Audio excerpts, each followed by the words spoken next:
We're all aging and many of us are looking for ways to slow things down. It's easy to get overwhelmed by the latest skincare products, the different injectables, and all the trending treatments on social media. You just end up wondering what actually works and what's a waste of money. So today, I want to explain how your face changes as we age, layer by layer, skin, muscles, and even bone changes. So you can figure out which treatments might be worth trying and what's not worth the hype. Facial aging involves changes in multiple layers of the tissue, from the skin on the surface down to fat, muscle, and bone. This image is a cross-section showing the layers of the face: the skin, fat, fibrous tissue, muscles, ligaments, and bone.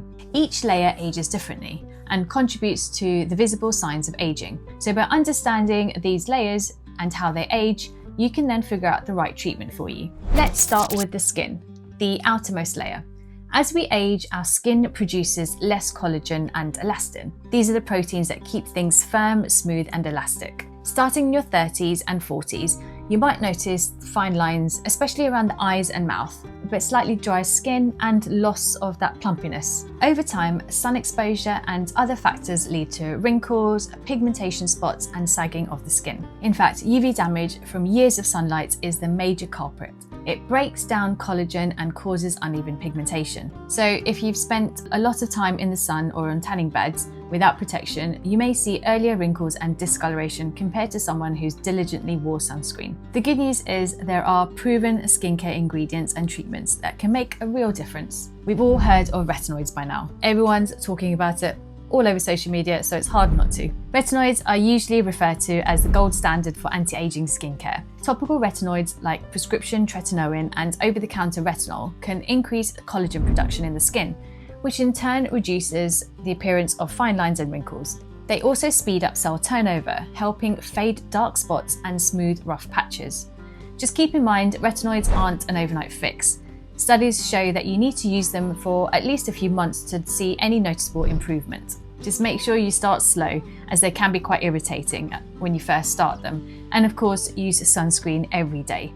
Another all-star ingredient is niacinamide. Niacinamide can strengthen the skin barrier and has been shown to improve uneven pigmentation and reduce fine lines and wrinkles with consistent use. It's actually found in many serums and moisturizers, often in a 5% concentration.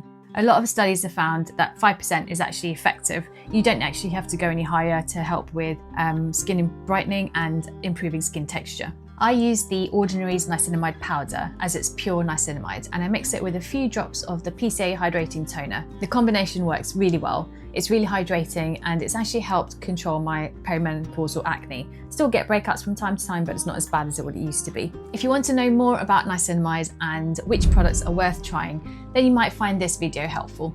And then there's of course sunscreen. This is your best friend at any age. This is the one product everyone needs regardless of your skin color. There is no point spending money on fancy creams and expensive in-clinic treatments if you aren't protecting your skin from further UV damage. Daily broad-spectrum sunscreen SPF 30 or higher prevents new sunspots, helps prevent wrinkles, and allows your actives like retinoids and niacinamide to work better in the long run. If you're not doing so already, make sunscreen a non-negotiable part of your morning routine. For those dealing with more advanced skin aging, so deep wrinkles or significant sun damage, or even scars, then professional skin treatments can really help to remodel your skin. Microneedling, for example, is a popular in-clinic procedure where tiny needles gently puncture the skin to spur a healing process. The micro-injuries stimulate your skin to produce new collagen and elastin, and over time it improves firmness, smooth wrinkles, and can even refine skin texture. Microneedling can also improve the appearance of acne scars, and it's safe on most skin tones. Typically, a series of sessions is done before you see best results. Other options include laser resurfacing. There's the BBL, Moxie, Halo, Pico lasers, COT lasers, the list goes on. And I won't go into detail in this video, otherwise I'll be here for hours. However, if you want me to explain the different types of lasers and what they can be used for, then pop your request in the comments below and I'll put a video together. There's also chemical peels, which are great for targeting pigmentation and surface wrinkles. But if you've got skin type Fitzpatrick 4 and above, you need to make sure you know someone who knows your skin type well, as some chemical peels can cause quite severe irritation and then result in post-inflammatory hyperpigmentation, which then will just ruin your skin. Lately, there's a buzz about regenerative medicine, regenerative injectables, such as Sunakos and polynucleotide treatments. These are not fillers, but rather injectables designed to nourish the skin from within and stimulate regeneration of various vital components in your skin. So stimulating collagen, elastin, fibroblasts, all depends on which treatment you go for. For instance, Sunakos. This is a patented mix of hyaluronic acid plus amino acids that prompts your skin's fibroblast cells to produce new collagen and elastin. And then there's polynucleotide injections, often derived from salmon DNA or trout DNA, and have been shown in studies to encourage collagen synthesis, improve skin elasticity, hydration, and even reduce inflammation in the skin. The idea is that by improving the skin's biology, you can get smoother, bouncier, glowing skin quality over time. The bottom line for skin is don't skimp on the basics. Before you jump to spend hundreds of pounds on an in-clinic treatment, take a look at your skin. Simply by leveling up your skincare and by improving the quality of your skin, you can not only get the healthy glow that you're looking for, but it also allows in-clinic treatments to last longer. And remember, consistency is key. Improvements in skin texture take time, so stick with it and be patient. Now, let's move on to the next layer, the facial muscles. Have you ever noticed those lines that appear when you frown, when you raise your eyebrows or smile? These are called dynamic wrinkles, caused by repeated muscle movements. When you're young, these lines disappear when your face relaxes, but as collagen in the skin decreases and those expression muscles keep contracting in the same spots again and again, these lines start to etch in permanently and cause permanent wrinkles. For example, years of raising your eyebrows can carve horizontal forehead lines, and decades of frowning can create those vertical 11 lines between your brows. Besides creating wrinkles, changes in muscle tone can affect facial firmness. So over time, the muscles that pull downward on your face, like the ones that cause your frown lines or pull the corners of your mouth down, tend to overpower the muscles that lift upwards. This contributes to a droopier appearance with age. A classic example is the forehead. The only muscle that lifts your brows is on your forehead, while several muscles between your eyebrows and the eyes pull them down. In youth, this is often balanced, but with age, the brows often descend because the depressor muscles win. So the go-to treatment here is Botox or any similar anti-wrinkle injection, so Dysport, Xeomin. These are all collectively known as neuromodulators. Botox injections temporarily paralyze or relax specific facial muscles, so they don't contract with the same intensity. As a result, the skin over those muscles gets a chance to smoothen out. For dynamic expression lines, think forehead creases, frown lines, crow's feet. Botox is extremely effective when done properly. It has been used for decades and has a high safety profile when administered by a trained provider. By reducing muscle movement, Botox prevents those lines from creasing the skin and can even help existing wrinkles to soften over time. One important thing to note, Botox or other muscle relaxers only address wrinkles caused by muscle movement. It won't do much for wrinkles caused by sun damage or gravity. So if the wrinkles are etched into the skin and are there at rest, Botox won't erase them. Many people in their 30s and 40s use it as a preventative measure so that they don't develop deep etched lines later on. In my opinion, you don't need Botox in your 20s. Starting Botox too early can cause muscle atrophy and potentially age you faster. This is essentially due to the lack of movement in your muscles. Your muscles become loose and soft, and so does the surrounding skin. You need the muscle tone to plump up and support the skin. And a word of warning about face yoga. The idea is that exercising muscles can lift and firm the face. It sounds all plausible, but there is limited evidence, and overdoing facial exercises could actually increase expression lines due to the repetitive movement of those particular muscles. So if you want to try face yoga, then focus on relaxation and massage rather than making aggressive, repeated facial movements. Perhaps one of the most surprising and less talked about parts of facial aging happens even deeper, in our fat pads and bones. Yes, our bones age too. Our skull literally changes shape as we get older. We also lose some of the fatty tissue that once gave our face that youthful fullness. These deeper changes are a big reason why our faces sink or sag with age, even if your skin quality is great. So let's first talk about the fat. When you're young, the face has fat in all the right places: plush cheeks, smoothly filled temples. And as we age, we tend to lose fat in some areas and we gain or reposition in other areas. Key fat pads in the mid-face, like the buccal fat and malar fat in the cheeks, they deflate and descend over time, just like mine have. This leads to the cheeks looking flatter, and it contributes to the development of folds like the nasolabial folds. This is because the plump cushion that used to lift these areas are deflated. Fat loss under the eyes can cause a hollow, sunken look or emphasize the tear trough grooves. Meanwhile, some fat might accumulate lower, like around the jawline, and this contributes to jowls. So aging often flips that youthful face upside down. You might have heard of the triangle of youth. In a young face, the widest, most prominent area is in the cheeks, tapering to a slimmer jawline, like an inverted triangle with the point at the chin. With age, loss of upper face volume and slight fat gain at the jowls means the lower face becomes wider compared to the upper part, turning the triangle into a pyramid of age. This is why restoring volume in the cheeks or temples can instantly make a face look more youthful and lifted.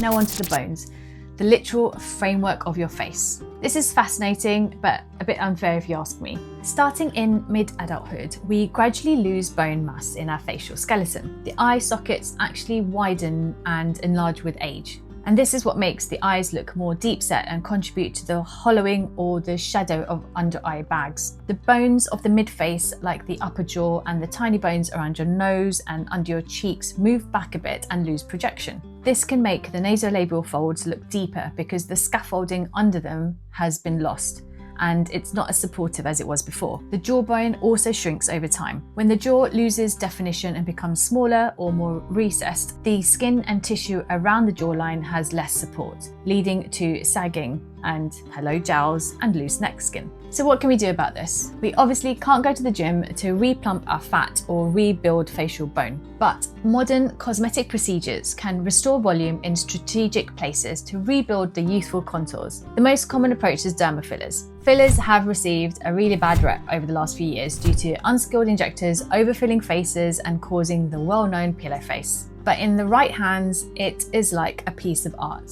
It can replace volume loss and really rejuvenate the face. For example, if your cheeks have flattened, a bit of filler above the cheekbones can restore your youthful curves and lift. If under your eyes are hollow, a very soft filler can fill that sunken tear trough. Fillers can even mimic bone. For instance, adding filler along a weak jawline or chin can give back its lost definition. By replacing volume, fillers support the face's structure and smooth out sagging or hollow areas, essentially reinflating the deflated parts. They are a quick, non-surgical fix with immediate results. Though temporary, lasting from between 6 months to 2 years, or even longer based on some recent evidence and depending on the type of filler that's been used. The key is that restoring lost volume can take years off your face by bringing back the shape it had when you were younger. It's all about making the face's foundation sturdy again. Another way to address volume loss is using your own fat, known as fat grafting or fat transfer. This is an invasive procedure, and in this procedure, a doctor does liposuction. They remove fat from another part of the body, say your abdomen or your thighs, and then it's injected back into the face where volume is needed. The idea is that it's natural and potentially longer lasting. Often places like your abdomen, the fat is more stubborn and harder to get rid of, so potentially it can have the same effects in the face. And finally, there's the full facelift surgery. This is full-blown surgery and a more permanent solution for resuspending sagging tissues, but it's a big step that not everyone needs and wants in their 40s or 50s. There are also some non-surgical skin tightening treatments like radiofrequency and ultrasound therapy. They can give a mild lifting and tightening effect. However, if you've got volume loss, then it's not going to help with that. It can't refill hollow spaces. So often a combination approach is used. For example, a 50-year-old might get some filler in their cheeks and under the eyes to help restore volume, plus do skin treatments to help improve skin texture, like using microneedling, and also use some Botox to help improve fine lines and wrinkles. So this is addressing all the different layers of the face to try and slow down aging. And this is usually the most effective way. Right, we've covered a lot. So what's the right treatment for you? Well, it really depends on which layer is causing the concern that bothers you the most. Is it crepey skin and sunspots? Then focus on skincare and resurfacing treatments. Is it a deepening frown line? Then Botox can help with this. Are your cheeks and your eyes looking sunken? Then consider volume restoration with dermal fillers. Often it's a combination of layers, so a combination approach is needed to yield the best results. But by understanding the source, skin versus muscle versus volume loss, you can now cut through the hype of whatever is trending online. So if you see an Instagram ad that is pushing a new miracle eye cream, but your issue is deep under eye hollows due to fat loss, then no cream is really going to fix that. You really need filler there. Conversely, if you're seeing signs of sun damage and rough skin, a laser or retinoid is going to do more for you than getting fillers injected. And one last point, you don't need to get any treatments done. If you are lucky enough to be confident in your skin, then that's amazing. I truly am jealous. Some women are happy embracing their lines, and that's just beautiful. The goal of these treatments isn't to chase an unrealistic ideal or make you look 20 years younger. It's to help you feel confident and feel like the best version of yourself at your age. Sometimes a dab of Botox or a skin refresher can simply make you look less tired and more vibrant.